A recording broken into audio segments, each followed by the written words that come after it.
Hey everyone, welcome to Broadband Deployment News. So AT&T has passed the 10 million mark for broadband subscribers, and they would not have been able to do that without fixed wireless. Be right back.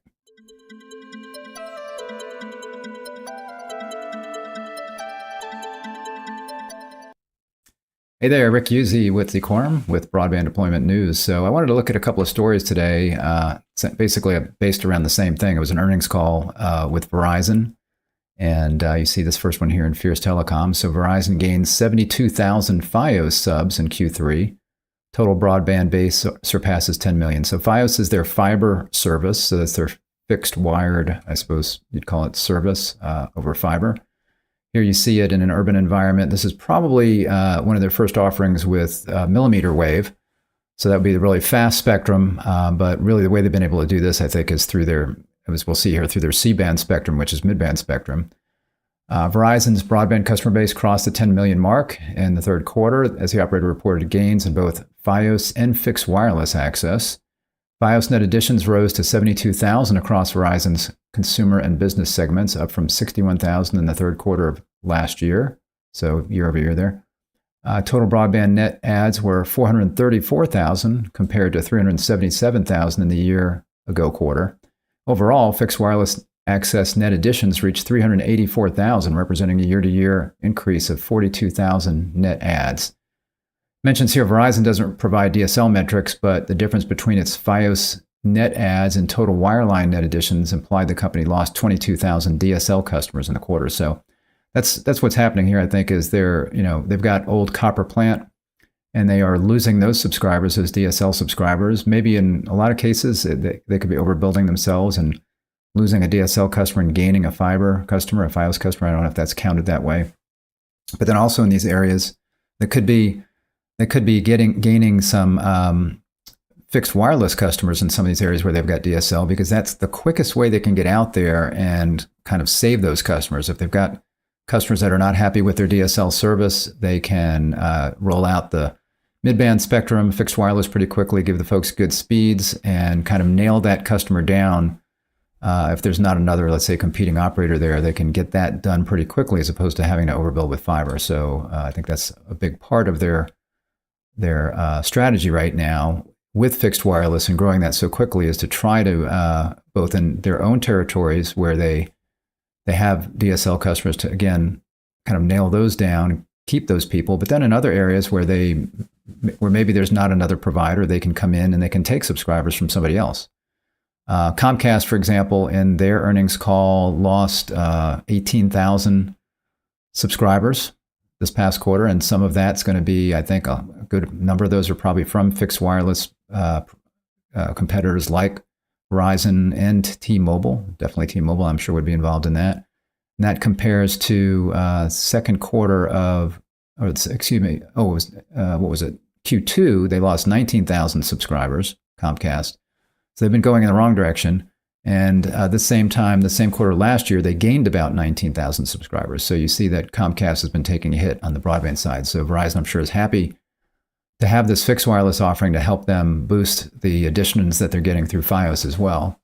All told, Verizon now has 10.3 million broadband customers, including 2.7 million fixed wireless subscribers. So you can see that's about a third of their subscribers are fixed wireless now. Executives on the earnings call didn't say much about Fios progress, but CEO Hans Vestberg noted Fios remains a coveted, high-quality service, and we continue to take share and deliver strong numbers even in a lower mover environment. So I think fiber is still important to them, but again, they need to move quickly if they want to stem losses, let's say DSL losses, and if they want to try to gain subscribers as quickly as possible, because fiber just takes time. So I think that's a big part of that. And as they kind of nail down these areas with fixed wireless, I certainly could see them coming back in the future, a year or two from now, and then deploying fiber in those areas. But right now, they're kind of, I think, putting a hold on those customers with the fixed wireless product. Verizon has stated plans to build 500,000 new Fios passings this year, so they're still seriously doing that, and is striving to cover 18 million locations in the coming year. Regarding fixed wireless, CFO Tony Skiadis, I don't know. Sorry. The addition of the second tranche of C-band spectrum will help us continue our fixed wireless access momentum as we work to build a long-term sustainable business. So Verizon was they did receive a lot of C-band spectrum. That was on hold for a while as there were some concerns about C-band spectrum interference with altimeters, and they had to hold off for a while there. And then, even though they were able to use that spectrum in other places, they still held off even longer around airports. But now I think they pretty much are deploying where they want to with C-band. Asked if Verizon has any interest in buying fiber or wireless assets in the market, Vestberg reiterated Fios is doing extremely well with another record quarter of subscriber gains outside its footprint. Verizon continues to work on its One Fiber Backbone initiative, though it didn't give concrete details on how that project is going. Right now, our strategy is clear that we want to take the broadband subscribers with fixed wireless access, Vestberg said. We don't see a need right now for adding any fiber to that footprint. Over time, of course, we'll always look into it. So again, quickest way to get those broadband subscribers is with their fixed wireless access product, or to keep DSL subscribers is with their fixed wireless access product. Verizon, meanwhile, is aiming to build up its Fios workforce, announcing last week it plans to hire 1,800 new broadband technicians over the next 3 years. And then there's some more on financials here. So I linked to this and this other article that I'm going to show here in the description. Now, to give you an example of AT&T had an earnings call as well. So they currently pass about 24 million homes. So they've got more fiber subscribers than Verizon does. And they're shooting for 30 million by 2025. And a lot of that's going to be, I think, based around this their joint venture that they have with BlackRock called Gigapower, where BlackRock is going to be the one building the fiber networks. AT&T will be a kind of the lead tenant on that in an open access network. So that's part of what AT&T is doing to try to grow their fiber business without having to put in a lot of the upfront costs of building that network. But of course, they're part owner of this joint venture, BlackRock. So they can kind of share the costs in that and reap some of the benefits. But again, it's an open access network, so it would be open to anybody, including Verizon, if they wanted to hop on there, or T-Mobile, or anybody else for that matter. So they claim 13.7 million broadband subscribers now, AT&T. This was from their most recent earnings call. 8 million of those via fiber, and then they added almost 300,000 fiber subscribers. So you can see, compared to the 77,000 we just saw there with Verizon, they added almost 300,000 fiber subscribers in that period. So they're doing well. So here's another article again on Verizon. So you see here, Verizon deeply believes in fixed wireless access. Again, this is CEO Vestberg. This is just another take on that call from in this case, telecompetitor. Today, more than a quarter, 2.7 million of Verizon's broadband customers, as we saw, are fixed wireless subscribers, and a majority of the third quarter's 434,000 were the 384,000 fixed wireless subscribers that were added. Vestberg stated that his optimism that Verizon will be able to meet demand has only been boosted. Optimism, he claimed, is rooted in improvements already made and a path forward where he foresees further software development and radio improvements continuing to increase capacity. Recently, Verizon obtained early access to more mid-band, specifically C-band spectrum from the 2021 auction. And Vestberg believes that this addition will foster growth and continue the fixed wireless momentum. So C-band spectrum is licensed spectrum. So theoretically, this would be anywhere that they go with this fixed wireless product would be something that would not be considered unserved if they're doing that with mid-band spectrum, because you can get over 100 by 20 in that with that product. Further, Vestberg noted that subscription increases came despite an increase of $10 per month for new bundle customers. In urban markets where C-band is already flowing, we are firing on all cylinders, leveraging its full potential through software upgrades, delivering 2 to 3 times more spectrum depth. And I'm not sure about this statement. As a result, peak speeds go from 900 megabits per second to an amazing 2.4 gigabits per second, enabling an even better experience for our customers. C-band is a game changer for our business, giving us strong broadband opportunity, Vestberg said. I'm not sure about that statement, because that sounds like millimeter wave, not C-band spectrum. C-band spectrum is mid-band spectrum. I don't think you can get up to 2.4 gigs with that. You can probably barely get that with millimeter wave. Millimeter wave is very fast, But as he mentions here, urban environments, that's where millimeter wave would shine because you have to have lots of small cells and they all need line of sight with each other.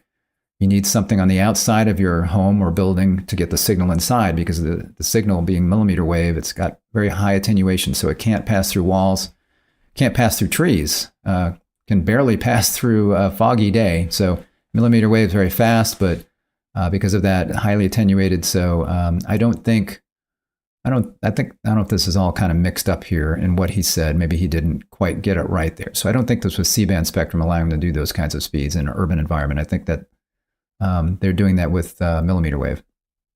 Verizon's tally of broadband subscribers has reached 10.3 million, as we saw, subscribers, and is up nearly 21% year over year. Again, a good portion of that from fixed wireless. Verizon spectrum plans are to complete its C-band deployment, first augmenting urban areas. So again, augmenting urban areas, I believe that is talking about they've got millimeter wave in those areas where they're getting the very high speeds, and they can augment that with the mid-band spectrum, get much slower speeds, but still, again, way well over, I should say, 100 by 20, making those areas not unserved or underserved.